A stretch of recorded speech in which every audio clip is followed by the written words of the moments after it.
Hello प्यारे बच्चों, आप सभी का स्वागत है मेरे यूट्यूब चैनल SCI कृषि संस्थान पे। और मैं हूं आपका सत्येंद्र सिंह। आज हम बात करने वाले हैं चैप्टर सर्वेक्षण की, जिसका एक लेक्चर आप कल देख चुके होंगे। कल आपने देखा होगा कि सर्वेक्षण में हमने पढ़ा था सर्वेक्षण क्या होता है, इसके लाभ क्या हैं और सर्वेक्षण के प्रकार क्या हैं। लेकिन आज की क्लास बहुत महत्वपूर्ण है, क्योंकि जितने भी एग्ज़ाम आप देते हैं उसमें इस चैप्टर से जहाँ से प्रश्न ज़्यादा पूछे जाते हैं वो सभी आज के क्लास में हैं। आज हम पढ़ेंगे जरीब क्या होती है, जरीब के प्रकार क्या हैं, जरीब के साथ यूज होने वाली सामग्रियाँ, यूँ कहें प्रयुक्त होने वाले अतिरिक्त सामग्री, अतिरिक्त यंत्र। उसके बाद हम देखेंगे जो जरीब या चेन आपके पास है उसके साथ कितने व्यक्ति यूज होते हैं। उसके अलावा हम देखेंगे सर्वेक्षण के दौरान होने वाली या रखने वाली मुख्य सावधानियाँ। तो जितने भी एग्ज़ाम में क्वेश्चन पूछे गए हैं उन सभी का विवरण आज की क्लास में है, तो मिस ना करें। क्लास को पूरा देखें, अंत तक देखें और अच्छा लगे तो प्लीज़ शेयर भी करें। अगर आपने चैनल को अभी तक सब्सक्राइब नहीं किया हो तो प्लीज़ इसे सब्सक्राइब करें और बेल आइकन बटन को भी दबाएं, ठीक है।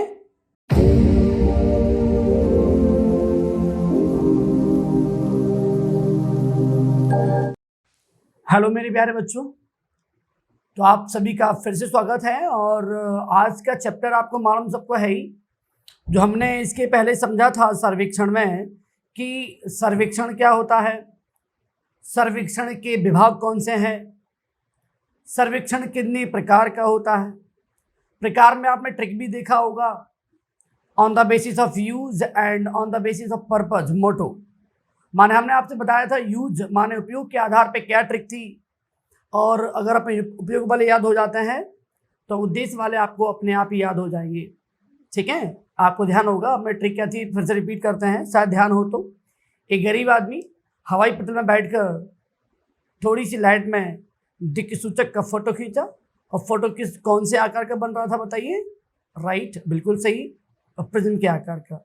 तो ये अगर अब हमें अगर ये सब गरीब जहाँ यूज कर रहे हैं वहाँ क्या जरीब था, ठीक है, जरीब चेन। हमने आपको ये भी बताया था कि हमें एग्रीकल्चर में इस चैप्टर में सर्वेक्षण में हमें मेनली पढ़ना होता है दूरी मापने के भिन्न भिन्न तरीके। और दूरी मापना बोला हमने, ये भी आपको बताया दूरी कैसे मापी जाती है। हमें दूरी मापने में कम से कम 2 बिंदुओं की आवश्यकता भी पड़ती है, ठीक है। तो हम पूरे चैप्टर में यही कर रहे हैं कि दूरी कैसे मापी जाए। दूरी माप ली जाएगी तो क्षेत्रफल मालूम पड़ जाएगा, क्षेत्रफल मालूम पड़ जाएगा तो मानचित्र बना पाएंगे, मानचित्र मालूम पड़ जाएगा तो हम उसका मैप खाका तैयार कर सकते हैं, एक प्लान तैयार कर सकते हैं, तो रोड आदि नहरें आदि बनाने में मदद मिल सकती है। ऐसा होगा तो जमीन संबंधी झगड़े सुलझाएंगे, उसमें भी मदद मिल सकती थी। माने पूरे टॉपिक की समरी थी, तो हमें पूरे चैप्टर में यही पढ़ना था कि दूरी मेजरमेंट के तरीके। तो शॉर्ट में बात कर रहे हैं अपन बाप ने ये बात की थी कि दूरी मापने का सबसे अच्छा तरीका क्या था बच्चों। आपने बोला था कि एग्रीकल्चर में दूरी मापते हैं जरीब से। तो जरीब कहाँ से आया, जरीब अपने कैसा यूज किया था अपन सब पढ़ चुके हैं, ठीक है। जरीब को बोलते हैं चेन। तो पहला आंसर मैं आपको यहां बता रहा हूं कि पहला आंसर तो ये हो गया कि एग्रीकल्चर में दूरी मापने का सर्वोत्तम तरीका होता है चेन द्वारा। अब हम पढ़ लें जरीब क्या होता है, जरीब कितने प्रकार का होता है और वर्तमान में किस प्रकार के जरीब का यूज किया जा रहा है, ठीक है। आप तैयार है क्या? चलो हम तो बात कर रहे हैं बेटा जरीब क्या होती है। देखो आज जल्दी ही मैं अपनी लिंक में डाल दूंगा जरीब का एग्जैक्ट जो जैसे पिक होता है, जरीब रियल में दिखती कैसे है, जो आपको जल्दी बताऊंगा मैं, ठीक है, या फिर आपके जल्दी स्क्रीन पे दिखाई देगी उसका एक चित्र। लेकिन मैं राउंड फिगर में आपको समझाने की कोशिश कर रहा हूं कि माना कि जरीब होती कैसी है, जो नॉर्मली एक औसतन या सामान्यतः बात करें तो जरीब कैसी होती है। डायग्राम मैं बहुत बुरे बनाता हूँ, ठीक है, ध्यान रखना। तो डायग्राम में बिलीव ज़्यादा नहीं, बस अपन बना रहे हैं समझने के लिए, ठीक है। माना कि ये 2 हैंडल बना है और दोनों हैंडल ही पीतल के बने होते हैं, और हैंडल के बीच में मैंने बनाई क्या, कड़ियाँ बनाई हैं 3 ग्रुप में, 1 2 3, ठीक है, 1 2 3, ठीक है, 1 2 3, ठीक है। तो ऐसे मैंने, हालांकि होती कड़ी ऐसी नहीं है, मैं ऐसे बना रहा हूँ, होती वो ऐसी है। एक हमें यू हमारा जो लगा होता है जरीब में, जो हम टैग लगाते हैं, ये क्या है बीच बीच में, ये कड़ियाँ हैं, ठीक है। तो हर एक कड़ी इस टाइप की होगी, एक इस टाइप की होगी, और इनको जोड़ने में हम एक ऐसी यूज करेंगे। तो देखो ऊपर हमें महसूस हो रहा है 1 2 3, ठीक है। फिर से कनेक्ट होगा तो एक इसका पार्ट होगा, एक इसका पार्ट होगा, बीच में एक जोड़ने वाले का पार्ट होगा। तो कितने जंक्शन देखो 1 2 3। तो मैं वही तो बोल रहा हूँ, इस जरीब में 2 हैंडल लगे होते हैं जो पीतल के लगे होते हैं, उनके बीच में कड़ियां होती है संख्या में 100। देखो हम नॉर्मल 100 बात कर रहे हैं, किसी में ज्यादा कम भी होती है उसके प्रकार में पढ़ लेंगे, ठीक है। हम फिर से देख रहे हैं 2 हैंडल हैं, बीच में कड़ियां होती हैं जो 3-3 के समूह में जुड़ी होती हैं, और देख पा रहे हैं जो आपस में ऐसे नहीं जुड़ी होती, ये रॉन्ग तरीका, ठीक है। वो डायग्राम में दिख कैसे पा रहा है, पर वो जुड़ी ऐसे होती हैं, ठीक है। जो जगह का मैं मेरे पास मैं 100 कड़ी बनानी है कि नहीं बना पाऊंगा। एग्जाम्पल दे रहा हूँ, माना कि मैंने 100 कड़ी बनाई है, ठीक है। तो मैं अब एक काम करता हूँ, अब मैं आगे डॉट डॉट डॉट कर देता हूँ, ठीक है। अब मैं आगे ना बना के मैं इनको डॉट डॉट डॉट कर रहा हूँ, ठीक, राइट, करेक्ट। चलिएगा, तो मैं बता पा रहा हूं कि एक जो चैन नॉर्मली बात कर रहे हैं उसमें लगभग 100 कड़ियां होती हैं, और प्रत्येक कड़ी आपस में 3-3 के समूह में जुड़ी होती है। प्रत्येक कड़ी 4 mm मोटे इस्पात की बनी होती है। कितने मोटे बच्चों? 4 mm मोटे। किसकी बनी होती है भैया? इस्पात की बनी होती है। संख्या में कुल कितनी थी? 100 कड़ियां थी, ठीक है। जो आपस में कैसे जुड़ी हैं? गोलाई में जुड़ी हैं। जो कितनी मोटी है? 4 mm मोटी है। अच्छा, अब समस्या ये है, अच्छा हैंडल क्यों लगे हैं? हैंडल काम होता है इसे खींचना, जरीब को खींचना या जरीब को पकड़ना। जरीब के बीचों बीच कड़ियां होती हैं। अब समस्या ये, अगर अपन फीता होता या इंची टेप होता, उसमें तो लिखा होता है 1 मीटर 2 मीटर 3 मीटर। इसमें अपन कैसे तय करेंगे कि मीटर कहाँ है? 2 मीटर तो लिखा नहीं है, इसलिए हम हर 10 कड़ी के बाद हमें कैसे मालूम पड़ेगा? ऐसे माने काउंट कर रहे हैं 3 3 6 9 10, तो 10 कड़ी पर हम एक टैग यूज करेंगे। अब टैग तो अपन हमें ये कैसे मालूम पड़ेगा टैग कौन सी कड़ी पे आ गया? इसकी निशानी के लिए हम एक काम करेंगे, हम जो पीतल का टैग लगाते हैं ना, हम टैग नोक के हिसाब से बनाते हैं। अगर 1 नोक है तो ये 10 कड़ी के बाद आया है। अगर ये 2 नोक है, इसमें अगर टैग में 2 नोक हैं तो ये समय किसके पास आया? नोक। ये बीच नोक नोक आपको, ठीक है। अपन ऐसे कर लो, ऐसे नहीं समझ पाए तो अगर 1 नोक वाला है तो 10 कड़ी के बाद, 2 नोक वाला है तो 20 कड़ी के बाद, 3 नोक वाला है तो 30 कड़ी के बाद, 4 नोक वाला पीतल टैग है तो 40 कड़ी के बाद, और 50 भी कड़ी पर गोल छल्ला लगा रहता है। और बच्चों ध्यान रखो, देखो मैंने बोला ना डायग्राम थोड़ा छोटा बनेगा, पॉसिबल नहीं है पूरा वहां तक बनाना, ठीक है। अब देखिएगा, और जो थोड़ा मैं थोड़ा खींच लेता हूँ जो थोड़ा सा, ठीक है, समझने के लिए। और यही क्रम यहां से होगा, 10 कड़ी के बाद 1 नोक वाला, 20 के बाद 2 नोक वाला, 30 के बाद 3 नोक वाला, 40 के बाद 4 नोक वाला, और 50 पे गोल छल्ला। इसका मतलब ये जो छल्ला है ना भैया, ये दर से भी प्राप्त हो रहा है और दर से भी प्राप्त हो रहा है। तो यहाँ से क्या सीख मिली आपको? ये सीख मिली कि जरीब का कोई भी मुख्य सिरा नहीं होता। हम जरीब से चाहे तो यहाँ से माप सकते हैं, चाहे यहाँ से माप सकते हो। ये पॉइंट आप कहीं लिख लेना, इसका कोई भी मुख्य सिरा नहीं होता। एक चीज ध्यान रखो, कैसे पहचानते कि दूरी तय कर ली है, कैसे मालूम कि नहीं टैग निकल चुके हैं कि नहीं टिकली निकल चुकी है? तो इसके लिए ये लिखा हुआ है कितनी कड़ियां निकल क्रॉस हो चुकी हैं। हम कैसे पहचान आइडेंटिफाई कैसे करते हैं? इन टैग में, और टैग में नोक के आधार पे।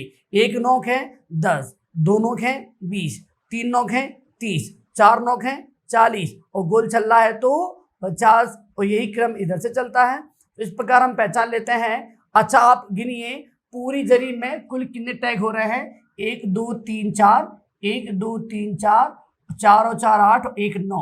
इसका मतलब है एक पूरी जरीब में कुल 9 टैग, 100 कड़ियां, 2 हैंडल, 4 mm मोटी। ये डाटा आपको याद होना चाहिए, ठीक है। जरीब में कितने हैंडल? कुल 2। कुल कितने टैग? 9। कुल कितने छल्ले? 1। कुल कितनी मोटाई की? 4। कुल कितने समूह में?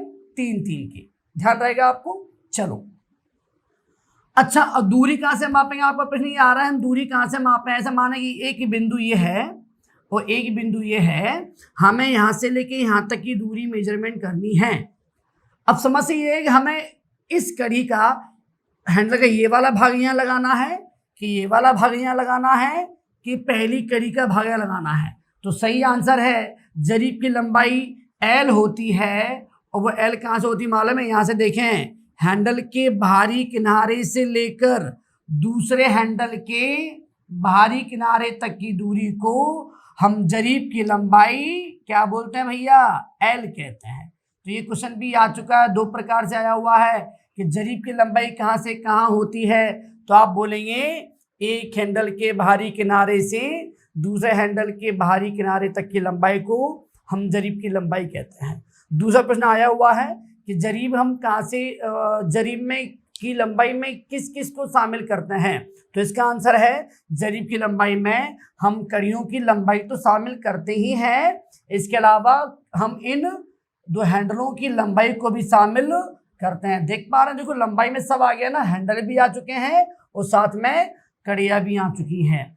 तो हमें एक नॉर्मल, हमें औसत अंदाजा लगाया है कि कड़ी हम जरीब को मेजरमेंट कैसे करेंगे। इसमें टैग क्या होता है, नॉक क्या होती हैं, ग्रुप के गोलाई कैसी होती हैं, हैंडल क्यों बनाए होते हैं, ठीक है, हमने ये बात की। आज आपको डायग्राम में सब समझ में आएगा ये टैग कैसे होते हैं, नॉक कैसी होती है, कड़ी कैसी होती है, हैंडल कैसे होते हैं। टेंशन ज़्यादा ना लें, आपको सब स्पष्ट दिखाई देगा, ठीक है। एक नॉर्मल आपको अगर बताना पड़े किसी को तो आप ऐसे उसे समझा सकते हैं। अच्छा, तो जरीब क्या होती है, तो आपने बोला कि एग्रीकल्चर में, कृषि में सबसे ज़्यादा शुद्धतम तरीका है दूरी मापने का, एग्रीकल्चर में यूज करते हैं जरीब को, और वो भी कौन सी वाली जरीब को, जिसमें कितनी कड़ियां हो, 100। अब हम बात कर रहे हैं जरीब के प्रकार, ये सबसे मेन है। आप जो भी एग्जाम देने जाएंगे उसमें सबसे ज्यादा प्रश्न इस प्रकार से पूछे जाते हैं, ठीक है, प्रकार की बात कर रहे हैं। तो ये 4 प्रकार की होती है, 1 2 3 और 4। हम नाम लिख देते हैं। एक होता है इंजीनियरिंग जरीब, एक होता है रेवेन्यू जरीब, हम रेवेन्यू जरीब को भू राजस्व जरीब भी कह सकते हैं,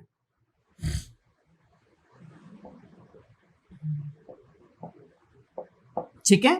एक है घंटर जरीब, एक है मीटर जरीब।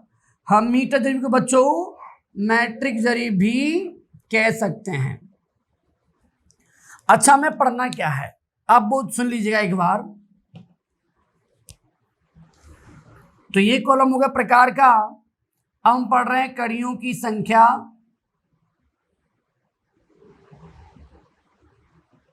फिर पढ़ रहे हैं प्रत्येक कड़ी की लंबाई। अच्छा, जरीब की लंबाई पढ़ लेते हैं, जरीब की लंबाई, कड़ियों की संख्या,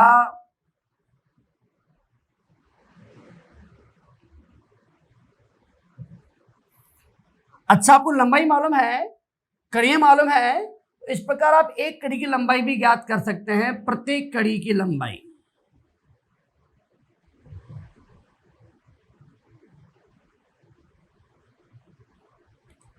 और इनका उपयोग तो देख पा रहे हैं, हमने ऐसे 4 कॉलम बनाए हैं, कौन कौन जरीब। अच्छा, आप एक काम और करें, हम इस जरीब को 2 टाइप से कह सकते हैं, this is a non metric और दिस इज ए मैट्रिक। इस आधार पे बोले तो, क्योंकि ये मैट्रिक जरीब है और ये तीनों कैसी हैं, नॉन मैट्रिक। हम ऐसे बोल सकते हैं, या फिर नाम आप ऐसे ही याद कर लो, no doubt, engineering, revenue and Gunter और मीटर। तो लंबाई की बात कर रहे हैं, देखिए आप एक बार, इसकी लंबाई होती है 100 फीट, इसकी लंबाई है 33 फीट, इसकी लंबाई है 100 फीट, और इसकी लंबाई है 100 या 150, ये मीटर में है। 1 मिनट, इसकी लंबाई है 66 फीट,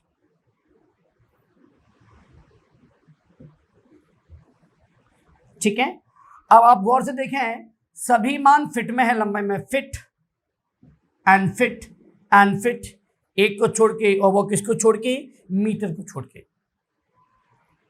मीटर का मेजरमेंट क्या में है, मीटर में। एक मिनट, इसकी लंबाई है 20 या 30 मीटर। एक मिनट,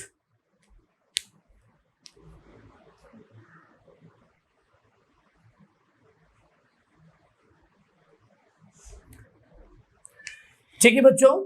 तो हमने देखा ये 4 प्रकार की जरीब होती हैं। हमें यूं बोल सकते थे दिस इज ए मैट्रिक, और तीनों कैसी हैं, नॉन मैट्रिक। अच्छा, तो 4 कॉलम है, जरीब की लंबाई, कड़ियों की संख्या, एक कड़ी की लंबाई माने प्रत्येक कड़ी की लंबाई और फेरे उपयोग। तो देखिए इंजीनियरिंग की कुल लंबाई होती है 100 फीट,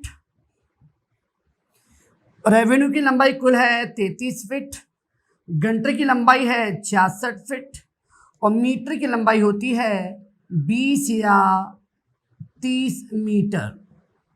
आप देखें सभी की लंबाई फिट में, केवल किसको छोड़ के, इसको। तो this is a metric chain, right.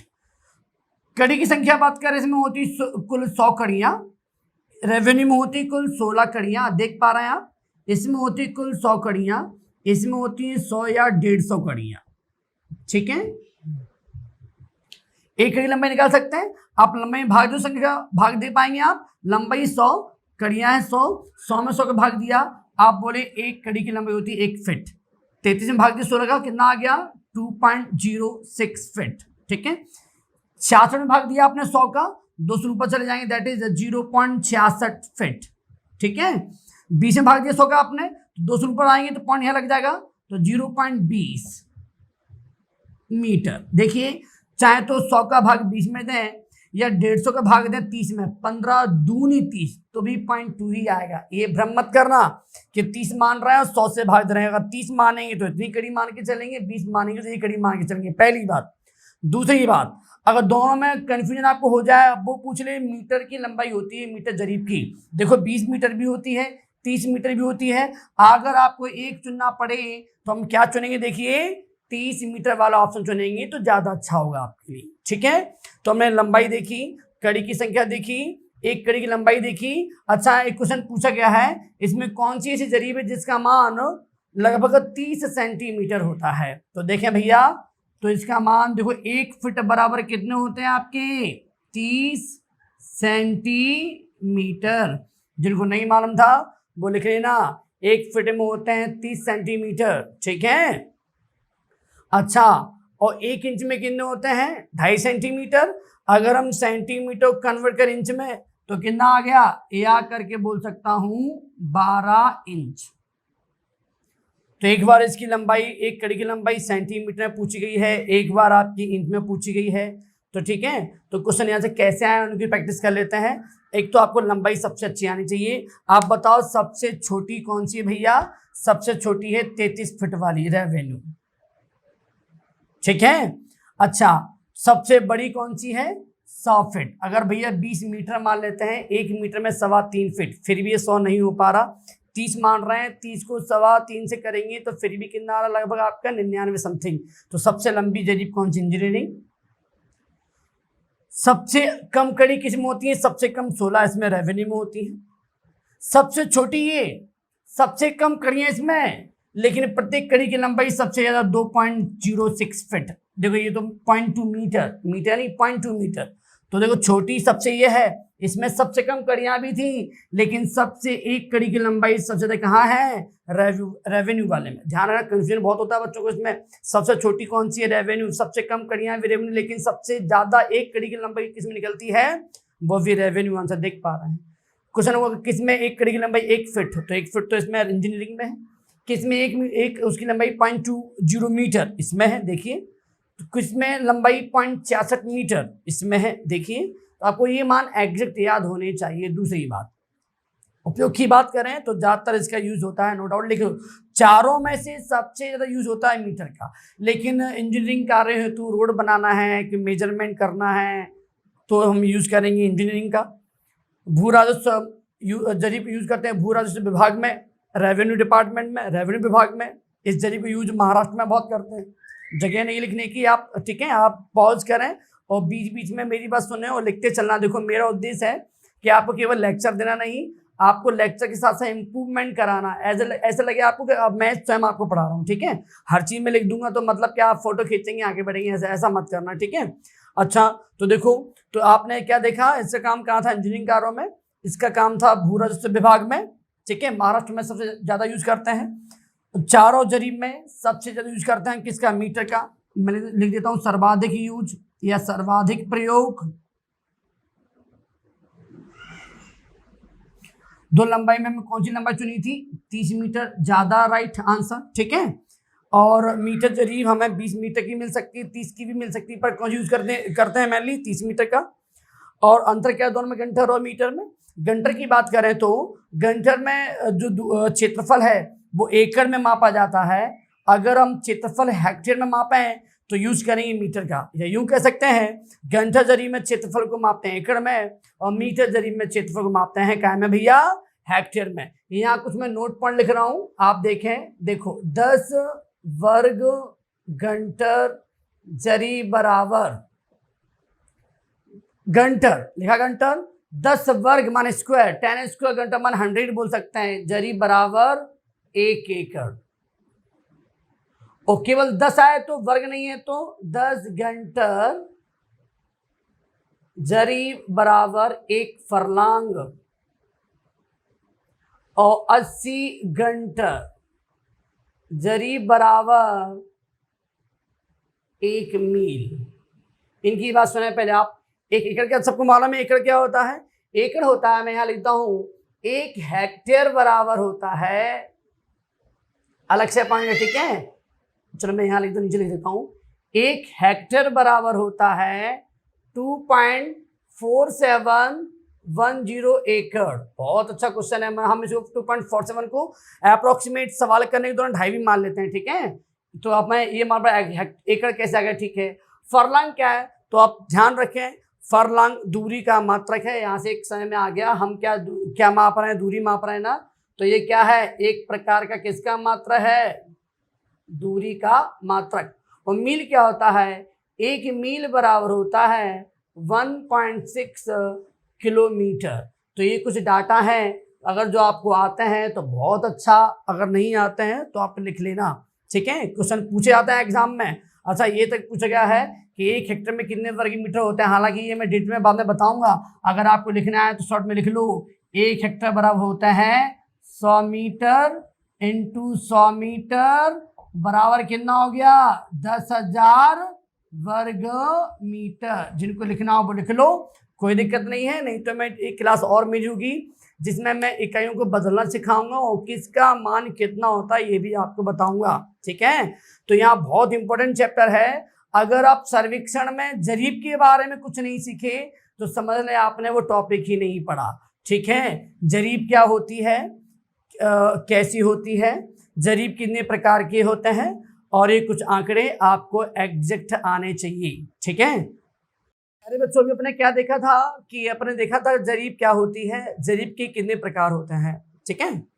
तो हम देख रहे हैं इसके बाद जरीब के साथ प्रयुक्त होने वाली सामग्री, यानी यूं कहें कि हम जब चैन ले जाते हैं तो चैन के साथ, चैन माने जरीब, हमें और किस किस की आवश्यकता पड़ती है, ठीक है। हमें चैन तो चाहिए सर्विंग के दौरान, सर्वेक्षण करने के लिए, लेकिन चैन के साथ और भी चीजों की आवश्यकता पड़ती है। जैसे हम बोर्ड पे कुछ नाम देख पा रहे हैं, सुआ जिसे एरो कीले कहते हैं, खूंटी इसे पैक बोलते हैं, आरेख दंड, लक्ष्य दंड इसे रेंजिंग रॉड बोलते हैं, अंतरलंब कई बार लंब दंड अकेला लिखा होता है इसे ऑफसेट रॉड बोलते हैं, गुणीय यंत्र क्रॉस स्टाफ, ये 4 प्रकार की लिखी हैं, सपाट, फ्रेंच, समयोज्य, प्रकाशीय। प्रकाशीय का नाम लिखा हुआ है ऑप्टिकल स्क्वायर, ठीक है। उसके बाद हमें लट्ठा या मैग्नेटिक कंपास, और इसके अलावा प्रचित्र पुस्तिका की भी आवश्यकता पड़ती है। हम प्रचित्र पुस्तिका को फील्ड बुक भी कहते हैं, ठीक है। चलो तो हम इनकी पूरी बात कर रहे हैं बारी बारी से। हमारा प्रश्न ये है कि इनकी आवश्यकता है, माने ये आपको सर्विंग के दौरान ले जाने पड़ेंगे, पर एक काम क्या हम क्यों ले जाएं, ठीक है। तो सबसे पहले हम बात करें सुआ, इसे बोलते हैं हम एरो या कीलें। तो देखिए बच्चों, ये होती कैसी है, ये होती लगभग ऐसी है। इसका एक सिरा गोल चौड़ा और एक सिरा नुकीला होता है। ऐसा क्यों? ताकि हमें जमीन में गाड़ने में आसानी हो। कहते हैं कि एक चैन के साथ या एक जरीब के साथ हमें 10 सुओं की या 10 कीलों की आवश्यकता पड़ती है। और प्रत्येक जो कील आप ले रहे हैं, ये कील, प्रत्येक कील 4 mm मोटी होती है, इस्पात की बनी होती है। इनकी लंबाई की बात अगर करना चाहें तो इनकी लंबाई होती है 30 से 35 सेंटीमीटर। इनकी लंबाई होती है 30 से 35 सेंटीमीटर लंबी होती है। और किसकी बनी बच्चे बताओ? इस्पात की। कितनी मोटी है? 4 mm मोटी। और हमें एक जरीब के साथ लगभग 10 सुओं की आवश्यकता पड़ती है, ठीक है। अब बात कर रहे हैं तो खूंटी क्या है? खूंटी इसे पैक बोलते हैं और ये लकड़ी की बनी होती है। और इसका काम क्या है? इसका काम है, जब हम सर्वेक्षण कर रहे होते हैं तो सर्वेक्षण के दौरान सर्वेक्षण सिरों को सीध में लाना, उनको मिलाना, इसका मुख्य कार्य है। लकड़ी की बनी है। क्वेश्चन पूछा हुआ है कि खूंटी किसकी बनी होती है, तो आपका आंसर होगा ये लकड़ी की बनी होती है, ठीक है। आरेख दंड ये इंपॉर्टेंट है, आप पहले टिक कर लें इसको, इंपॉर्टेंट है, ये क्वेश्चन पूछा हुआ है इससे। तो आरेख दंड, इसे लक्ष्य दंड या रेंजिंग रॉड बोलते हैं। इसकी लंबाई अगर आप देखें तो 7 से 9 फीट होती है। एग्जैक्ट बात करें तो 8 फीट। अगर एक ऑप्शन आ रहा है 7, 8, 9 तीनों है तो एक चुनना 8 फीट। राउंड फिगर में इसकी लंबाई है 7 से 9 फीट। अगर हम इसे कन्वर्ट करें मीटर में तो इसकी लंबाई लगभग 2 से 3 मीटर होती है, 7 से 9 फीट होती है। ये लकड़ी बांस का बना होता है और इसका एक सिरा निचले सिरा जो होता है वो नुकीला होता है, ताकि आराम से हम इसे गाड़ सकें। लंबा ज़्यादा एक्चुअली में। और हम इसको एक काम और करते हैं, हम नीचे से ऊपर की ओर इसे काली और सफ़ेद पट्टियों से पोत भी देते हैं। क्यों पोता जाता है? ताकि ये दूर से दिख सके।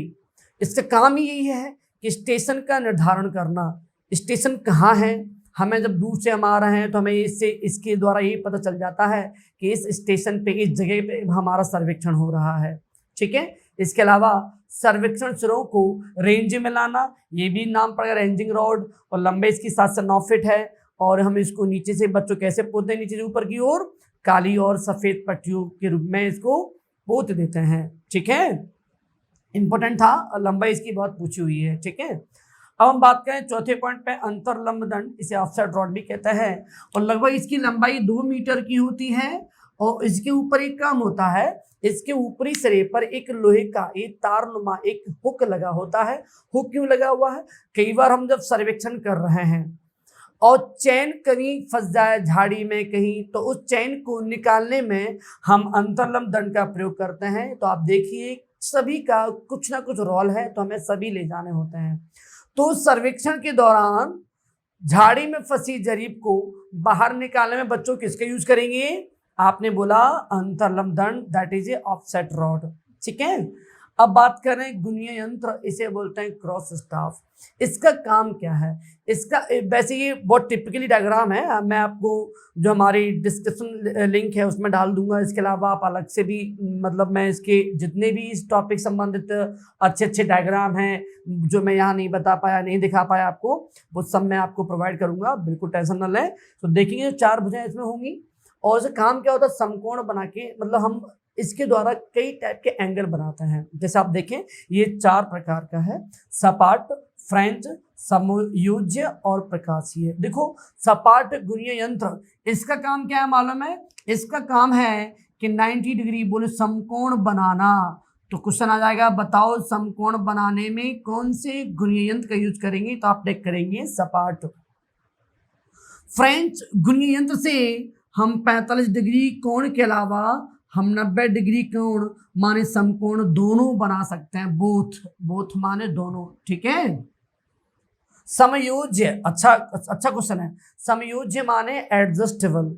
एडजस्टेबल माने हम इसको एडजस्ट कर सकते हैं। हम इस समयोज्य गुणीय यंत्र से कितने भी कोण का, चाहे 45 डिग्री कोण हो, चाहे 60 डिग्री कोण हो, चाहे 90 डिग्री कोण हो, हम किसी भी कोण का हम यहाँ पे एंगल बना सकते हैं समयोज्य द्वारा। अच्छा, प्रकाशीय इंपॉर्टेंट है, कई बार एग्जाम पूछा हुआ, इसको अलग समझ लेते हैं। देखो, प्रकाशीय गुरिय यंत्र, इसे बोलते हैं ऑप्टिकल स्क्वायर या ऑप्टिकल क्रॉस स्टाफ। ऑप्टिकल माने ऑप्टिकल क्यों बोला, आप सब जानते हैं, प्रकाशीय यंत्र को बोलते हैं ऑप्टिकल इंस्ट्रूमेंट्स हैं, तो ऐसे ही प्रकाशीय से क्या आ गया, ऑप्टिकल। ठीक है, इसमें क्या होता है, ये पहली बात तो ये एक बॉक्स नुमा रचना है, और इस बॉक्स में दो भुजाएं आपको आर्म माने भुजाएं मिलेंगी। भुजाओं के नाम मैं यहाँ लिख देता हूं, जगह नहीं है वहां पे। ठीक है, निर्देश दर्पण और एक है क्षैतिज दर्पण। निर्देश दर्पण और एक कौन सा बेटा, क्षैतिज दर्पण। और ये जो दोनों भुजा में लिखी 1 और 2, ये दोनों ही 45 डिग्री एंगल पर झुकी होती हैं। तो 2 क्वेश्चन आ चुके हैं कि बताइए इसमें कितनी भुजाएं होती, तो आप लगेंगे 2 भुजाएं, नाम भी याद कर लेना। ठीक है, और दोनों भुजाएं कितने डिग्री कोण पर झुकी हैं, तो आपका आंसर है 45 डिग्री माने 45 डिग्री कोण पर झुकी होती हैं। ठीक है, और इतने कोण इतने एंगल पर ये भुजाएं झुकी होती हैं, लेकिन देखो भुजाओं की बात अलग है, लेकिन इस यंत्र से जो कोण बनाया जाएगा वो बनाएगा 90 डिग्री। तो 90 डिग्री बेटा यहाँ भी है, यहाँ भी है। तो फिर सुनिएगा, शुद्धतम तरीके से माने एकदम एग्जैक्ट तरीके से समकोण बनाना होगा तो हम यूज करेंगे प्रकाशिका। नॉर्मली सपाट से भी समकोण बन जाता है, लेकिन एग्जैक्ट प्योर तरीके से 90 डिग्री एंगल बनाना हो तो हम सबसे ज्यादा यूज करेंगे, हम अधिक यूज करेंगे प्रकाशीय गुणीय यंत्र को, इसे ऑप्टिकल स्क्वायर कहते हैं। लट्ठा, इसकी लंबाई लगभग 1 मीटर तक हो सकती है। छोटा कार है इसका काम है जहां जमीन उबड़ खाबड़ हो, ऊंची नीची हो, वहां हम लट्ठा का यूज करते हैं। मैग्नेटिक कंपास, आप सब जानते हैं इसमें चुंबकीय सुई लगी होती है, और चुंबकीय सुई की दिशा सबको मालूम होगी। चुंबकीय सुई की दिशा होती है कहां से, नॉर्थ टू साउथ, उत्तर से दक्षिण की ओर। तो हमें क्यों आवश्यकता पड़ता है, हमें इसलिए ले जाना पड़ता है, हमें दिशा का निर्धारण करना हुआ, हमें ये पता करना हो कि पूरा पश्चिम उत्तर दक्षिण दिशाओं का अगर हमें नॉलेज चाहिए तो हमें उसके लिए मैग्नेटिक कंपास की बहुत आवश्यकता पड़ती है। ठीक है, और लास्ट में प्रचित्र पुस्तिका, ये तो जस्ट बेटा ये होती क्या, आप में समझ लेते हैं तो क्या होती है। चूंकि यहाँ जगह नहीं है, मैं यहाँ बना दूं, कोई दिक्कत तो नहीं है। चलो, अच्छा दिख पा रहा आपको, यहाँ तक दिख पा रहा आपको, नीचे तक तो नहीं लिख दूं, कोई दिक्कत नहीं है। ठीक है, तो देखें यहाँ पे प्रक्षेत्र पुस्तिका क्या होती है। देखो, प्रक्षेत्र पुस्तिका का जो आकार है, साइज है, वो होता है 25 सेंटीमीटर इंटू 15 सेंटीमीटर। अच्छा, एक काम करें, हम मिला के लिख दें इसको, हम इसको 25 सेंटीमीटर की जगह 25 इंटू 15 सेंटीमीटर इसको ऐसे लिख दें, कोई दिक्कत तो नहीं है। हाँ, तो ये क्या बेटा, लंबाई, और ये क्या है, चौड़ाई। सबके पास नोटबुक होती होंगी, नो डाउट। जैसे कि अच्छा ये है कैसे, मैं समझाता हूँ आपको एग्जांपल के तौर पे। माना कि ये मेरे पास एक अकाउंट बुक है, वैसे ही मैं ले ली, ठीक है, रखी हुई थी यहाँ पे। तो आप बताइए क्या है इसकी लेंथ है और ये क्या है इसकी विड्थ है। आप बताइए खुलती कैसे है, लंबाई में खुल रही है कि ये चौड़ाई में खुल रही है। तो आपने बोला सर ये चौड़ाई में खुल रही है, ठीक है, पर यहाँ उल्टा है। प्रक्षेत्र पुस्तिका फील्ड बुक एक ऐसी बुक है, ऐसी पुस्तिका है जिसको हम चौड़ाई में ना खोलते हुए लंबाई में खोलते हैं। सॉरी, मैं इसे खोल नहीं पाऊंगा, ठीक है, आप समझते हैं क्यों, हम इसे लंबाई में खोलेंगे। आपने देखा होगा बहुत सारी फाइल नीचे से ऐसे लंबाई में खुलती है, ठीक है। और दूसरी बात, इसके प्रत्येक पृष्ठ पर, प्रत्येक पेज पर दो समानांतर लाल रंग की, देखो दोनों समानांतर है, दो समानांतर लाल रंग की प्रत्येक पेज पर रेखाएं होती हैं, और जो रेखाएं इंडिकेट करती हैं, संकेत देती हैं जरीब का। दूसरी बात इंपॉर्टेंट ये है कि हम जो भी लिखते हैं वो क्या लिखते हैं, देखो हम लिखते हैं ऊपर से नीचे की ओर, अपन लिखते जाएंगे, नीचे आते जाते हैं ना, इसमें उल्टा होता है। इसमें हम सभी मानों को लिखते हैं नीचे से ऊपर की ओर, ठीक है।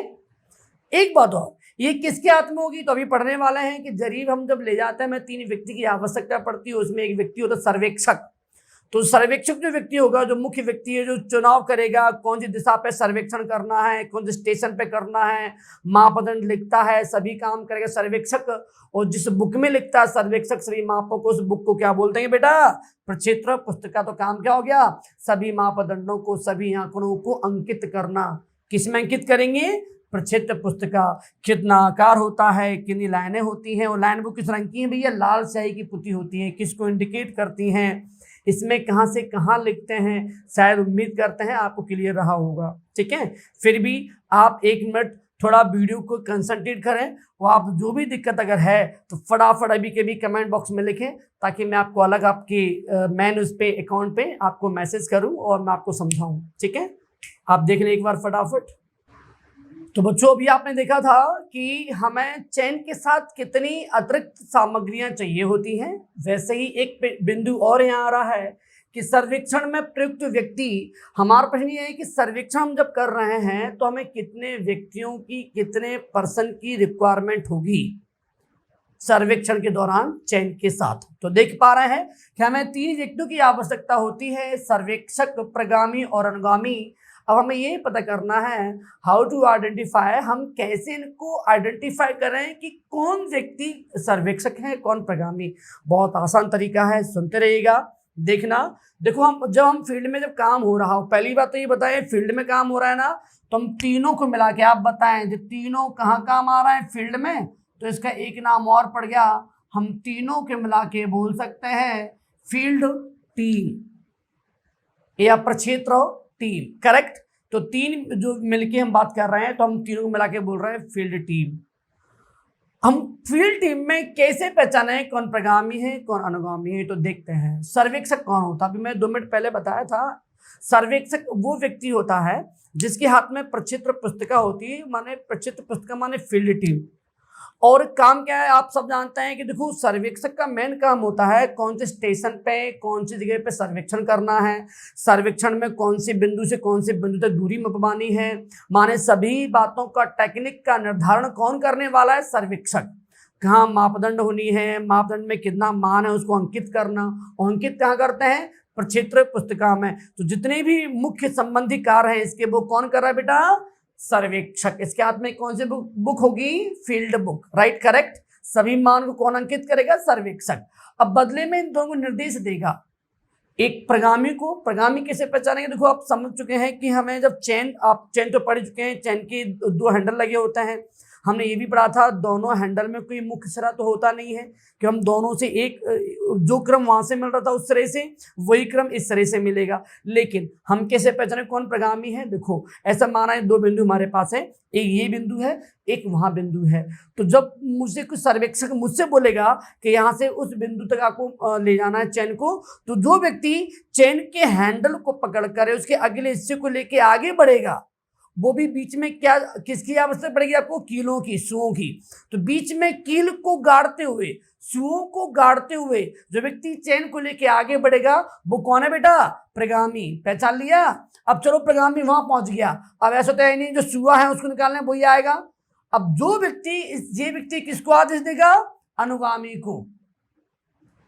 अब अनुगामी कैसे पहचानेंगे? जो व्यक्ति चेन को, कीलों को निकालते हुए आगे बढ़ेंगे आगे। ऐसे मैंने यहाँ से वहां तक बात कर ली, अब मुझे वहां से वहां आगे ले जानी है तो मुझे भी आगे बढ़ना होगा। लेकिन अनुगामी क्या होगा? जो कील को निकालते हुए, और प्रगामी कील को गाड़ते हुए, दोनों के हाथ में चेन होगी। अब अंतर क्या? एक आगे बढ़ेगा, बढ़ेंगे दोनों आगे, एक कील को गाड़ते हुए, एक कीलों को निकालते हुए। तो इसलिए दोनों को क्या बोलेंगे हम? दोनों का चेन है ना, तो क्या नाम होगा इनका? Chain man. क्या हो गया ना आंसर इसका? Chain man. दोनों चेन है ना दोनों हाथ में, तो इसका नाम है चेन मैन। दोनों को मिला के और तीनों मिल जाए तो this is a field team. बहुत अच्छा क्वेश्चन था, उम्मीद करेंगे आपको नाम सुन के काम हो जाएगा आपका। अच्छा, एक यंत्र आ रहा है, उसको आप और देख लीजिएगा एक बार। Dumpy level. डंपी लेवल क्या है? देखो, आप यहां गौर से देखो, डंपी लेवल, लेवल माने यह एक प्रकार का लेवल यंत्र है। सर्वेक्षण में हम जो मेजरमेंट करते हैं, जो दूरी मापते हैं, तो जमीन समतल है, ठीक है, लेकिन समतल के अलावा जब उसमें ढलान आ जाती है, स्लोप आ जाते हैं, तो स्लोप को, ढलान को मापने वाला यंत्र है बच्चों डंपी लेवल। बहुत बार क्वेश्चन आया हुआ है, बताइए सर्वेक्षण में किस यंत्र के द्वारा ढलान को या स्लोप को मेजरमेंट या मापते हैं? वो मापते हैं क्या के द्वारा बेटा? डंपी लेवल द्वारा मापते हैं। और क्यू और जो ढलान जो मापी जाती है उसकी इकाई है प्रतिशत। ध्यान रखें, आप चाहे नोट डाउन भी करें, ढलान को प्रतिशत में व्यक्त करते हैं। इससे फायदा क्या होगा, हमें स्लोप मालूम हो जाता है, ढलान मालूम हो जाती है, तो उसके अनुसार नहरें बनाने में, नदियां बनाने में, तालाब बनाने में, नालियां बनाने में मदद मिलती है। ऐसा ना हो जहाँ ढलान थी उसकी अपोजिट आप नाली बना ली तो क्या मतलब रहा। तो इस इक्विपमेंट का बहुत बड़ा योगदान है। इस ढलान के अनुसार डंपी लेवल की मदद से नालियां, नहरें आदि बनाने में आपको थोड़ा मदद मिलेगी। तो डंपी लेवल क्या है आप उम्मीद करेंगे समझ पाए होंगे।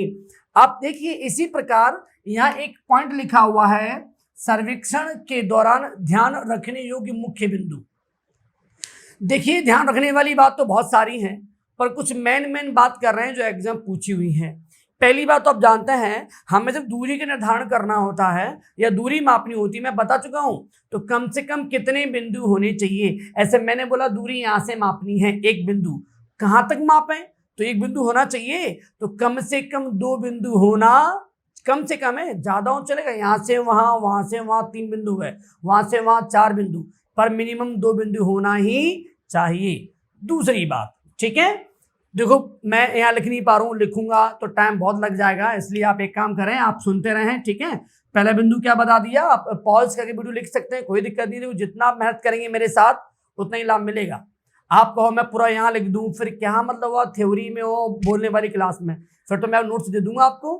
और नोट्स चाहिए हो आपको, एग्जैक्ट नोट्स चाहिए हो, फिर सुनिएगा, अच्छी बात बताई मैंने, जितना मैं आपको समझा रहा हूँ, जिन बच्चों को मेरे नोट्स डिटेल में बाइलिंगुअल लेने हो, हिंदी इंग्लिश किसी में भी लेने हो, तो वो मुझे कांटेक्ट करें। मेरा एक एप्लीकेशन है एग्रीकल्चर क्लासेस के नाम से, मैं हर वीडियो में उसे बताया हूँ, उसमें डिटेल में नोट्स डाले हुए हैं और डेली मैं नए नए नोट्स डाल रहा हूँ। तो जिनको वो परचेज करने हो, जिनको भी नोट्स डिटेल में लेने हो, वो कम से कम रुपए में अभी ले सकते हैं इन दिनों, क्योंकि कुछ ही दिनों में उसके रेट बढ़ सकती है, क्योंकि जितना ज़्यादा बल्क में मैटर हो जाएगा तो रेट बढ़ जाएगी। अभी क्या फ़ायदा होगा, अभी बल्क में मैटर नहीं है माना, पर जो रेट अभी होगी नोट्स डलने के बाद, बल्क में होने के बावजूद भी आपको सब फैसिलिटी मिलेंगी उसी पैकेज में।